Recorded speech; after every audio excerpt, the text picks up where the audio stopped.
Hi guys, I'm Heather. This is Strings and Threads. This is a video tutorial for the Chunkalicious knitted hat. And here's how it looks. I'll put it on to show you. So if you're interested in learning how to make this hat, stay tuned. I'm going to turn the camera around and show you how to do it. So for this hat, I used 10mm, these are upside down, knitting needles. And I used this wonderful crochet yarn, soft and warm, good for home knitting.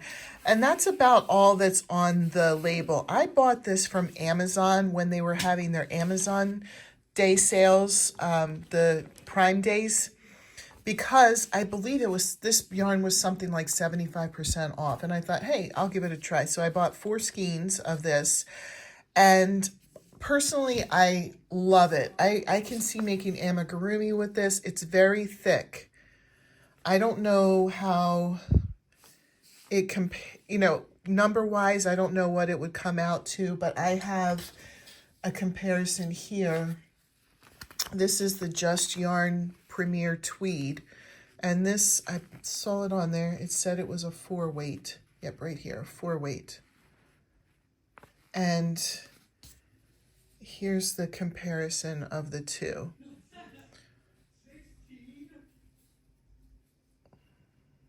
So it is a very, very thick weight yarn. So my suggestion, I wanted to do one in a thinner yarn just to show this is Just Yarn Tweed, the same one I just showed you. This is how it works up with the tweed. It is thinner. And I used a smaller crochet needle. I used an 8mm for this. So it doesn't work up as thick as this works up. This is very thick and chunky. You can do it. I also had to add more stitches to this one to make it wide enough. So you can try it with other yarns, that's fine, but you might have to make modifications to what I show you, is my point, if you use a thinner yarn. I know there's other thick weight yarns out there. I decided to try it with this because it was something that I had in stock, something I had on hand, and it was very inexpensive when I bought it. So I am firstly a crocheter and secondly a knitter, so please don't laugh at me if I do some things maybe not exactly the knitting way. We'll see. I'm not 100% sure.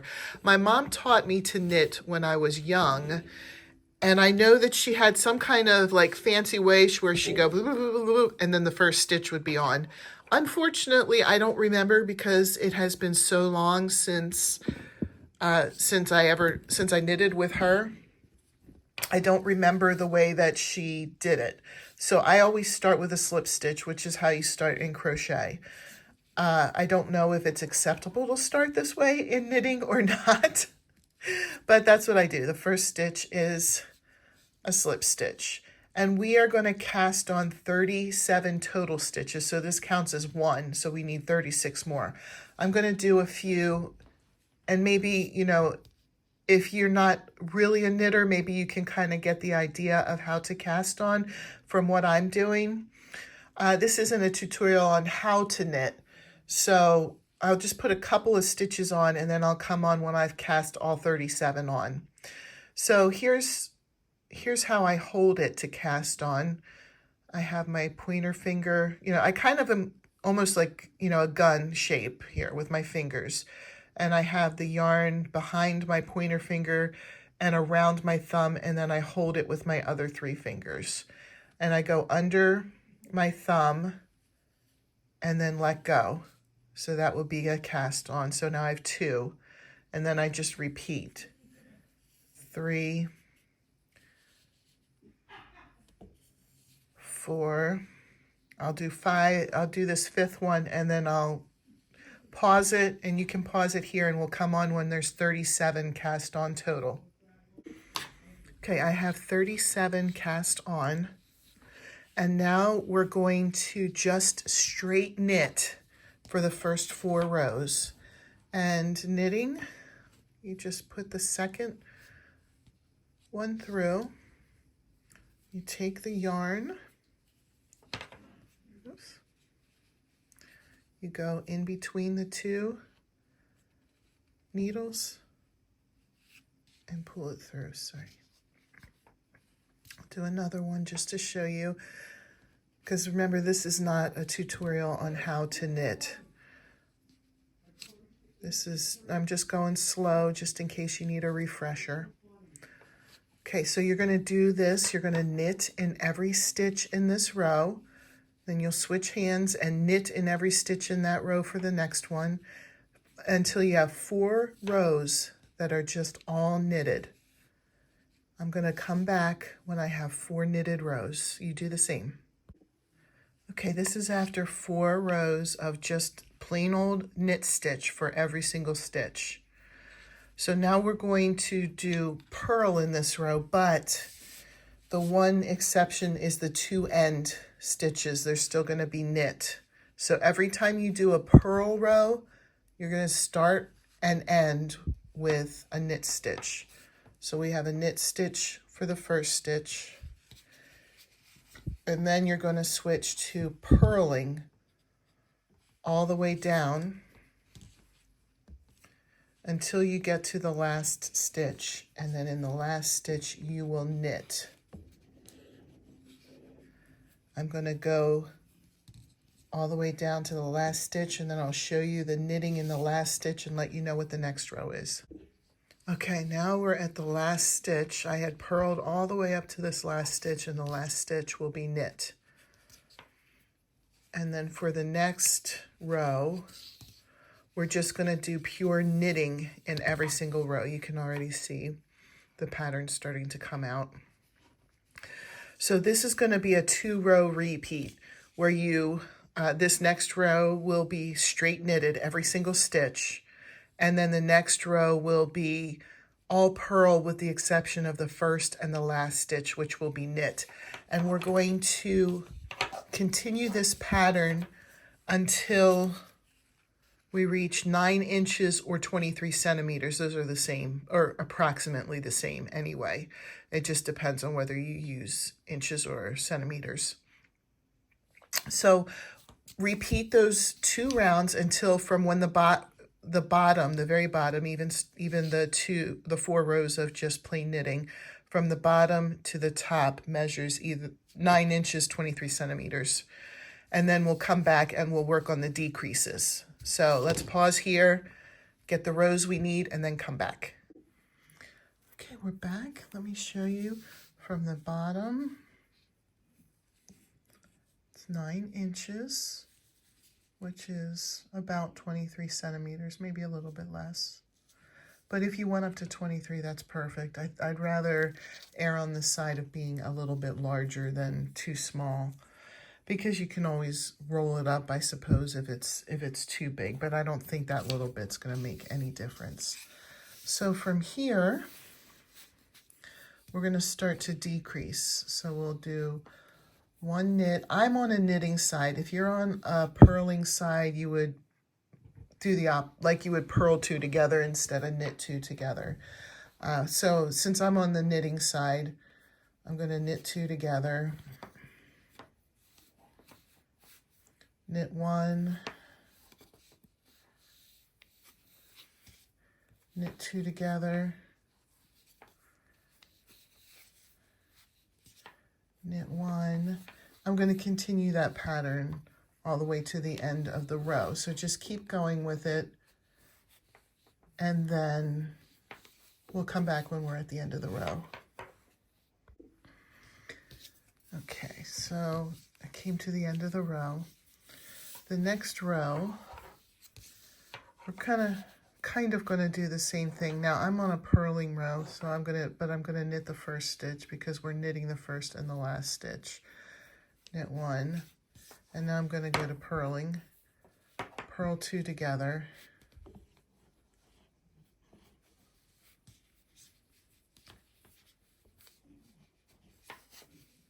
Purl 1. Purl 2 together. This row is not going to end perfectly. like the last row did, you're going to end up with 2 random stitches at the end, which you don't do them together, you just do them separate. Here, I'll go through the row. I don't think it should take too long here, and we'll see what it ends up with. I just remember this did not work out evenly for this row, but it doesn't matter. I like this increase for it rather than doing a slower increase. I don't know why that wasn't clear. Sorry about that. Purl 1, purl 2 together. We're just going to continue with this.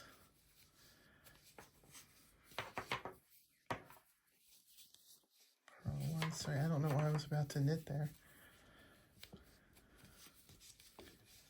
Purl 2 together.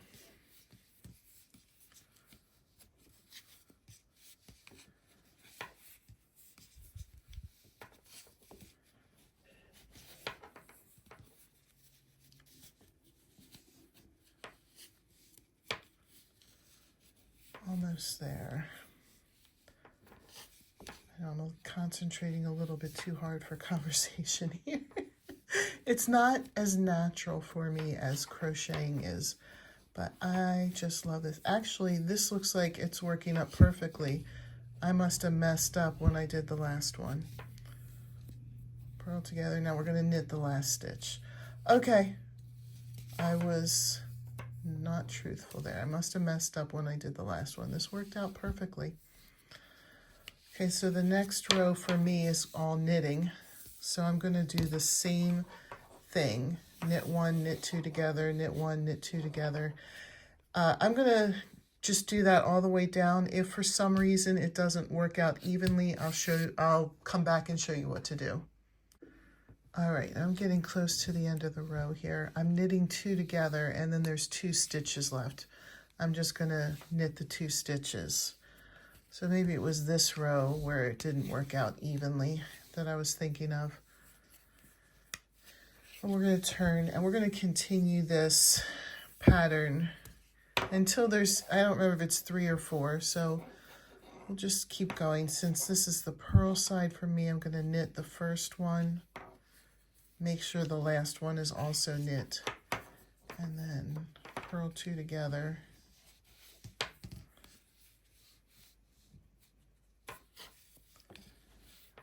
Purl 1, oops, purl 2 together, purl 1, purl 2 together, purl 1, and now we still have 2 left in the row. So I'll just purl 1 and then knit the last one.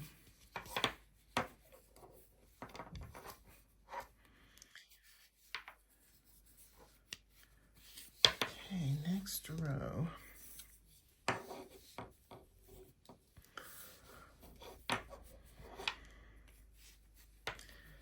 Knit 1, knit 2 together, knit 1, knit 2 together, knit 1, and then knit in the last 2, not together. All right, let's see where the next one ends us. See if we're getting close. Okay, now I'm on the purl side, so I'm going to knit 1, purl 2 together,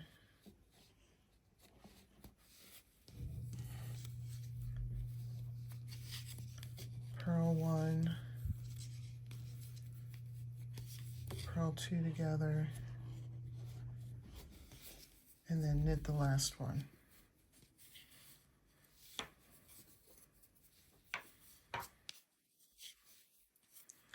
All right, I believe this will be the last row.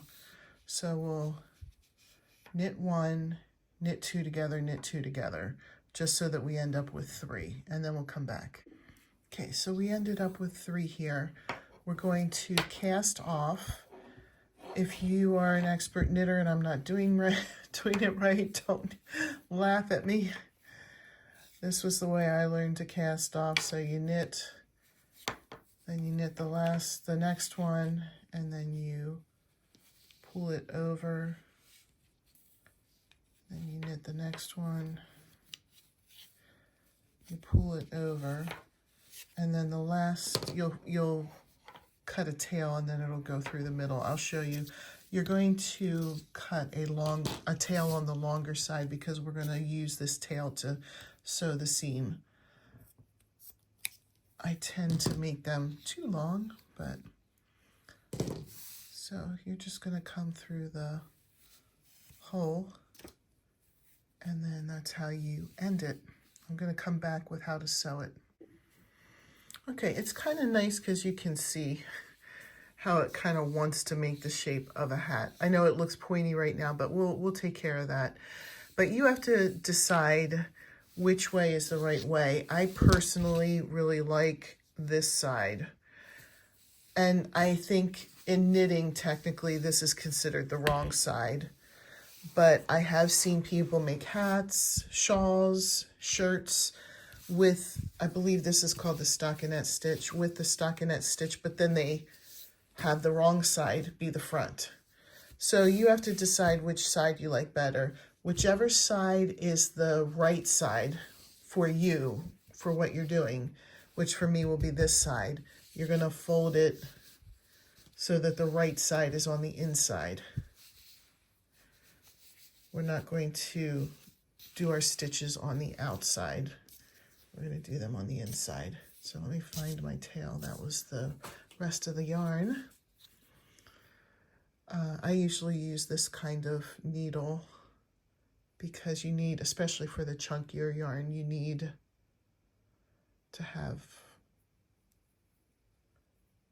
a thicker needle. Sorry. Okay, so I'm just gonna kind of weave until I get to the tip because I don't want to have a pointy tip. And then from the tip part, I'm just going to, this is a nice chunky yarn, so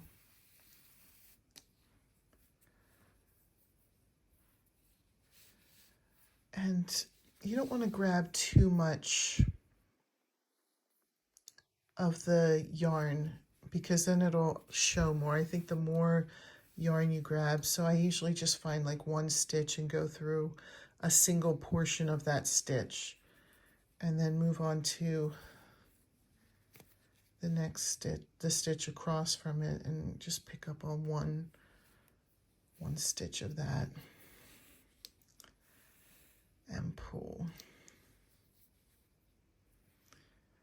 And just keep going until you reach the bottom. At some point, I'm usually pretty good about keeping it aligned. I just crossed my stitch. But at some point when I start getting closer, I hold the two bottom pieces together where they meet up so that I know how I'm doing with my stitches, so that I know that it's still lining up the way that it should. But I'm just going to sew from the top all the way down to the bottom stitch and then turn it right side out. You don't need to watch me sew all the way down. I mean, if you wanted to, you can request that in a different tutorial, but I think once you catch on to, you're just catching one portion of the stitch, you can just do that yourself all the way down. So I will show you. I'm going to finish this and then I'll come back and show you the finished project. All right, so here's how it looks after I've seamed it up. And since this is the wrong side on my hat, I'm going to turn it around and you can take a look at how it turned out for me. So here's how it looks. I'll show you where the seam is. You can see where the seam is, but I don't think it's too bad. So I hope this tutorial was helpful. If you have any questions, please feel free to comment. If you like my content, I would really appreciate if you could subscribe and like and share. Have a great day.